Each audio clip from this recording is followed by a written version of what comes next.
Hey guys, what's happening? How to create the account on Outlook mobile.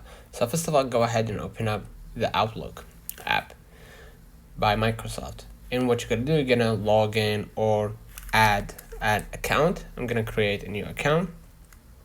Okay, you're gonna wait for a few moments and you're gonna enter the new email, whether you want to use Outlook or Hotmail. In my case, I'm gonna type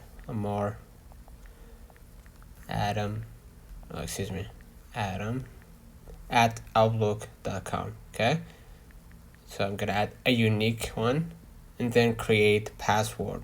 Okay, you can go ahead and add the password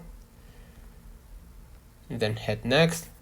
Enter the first name and the last name, in the country and region, and let's say May 6, 2001. Okay, hit next. And now what you're gonna do, you're gonna just beat the robot by solving a puzzle, right? You can go ahead and add the puzzle, right? And then hit submit.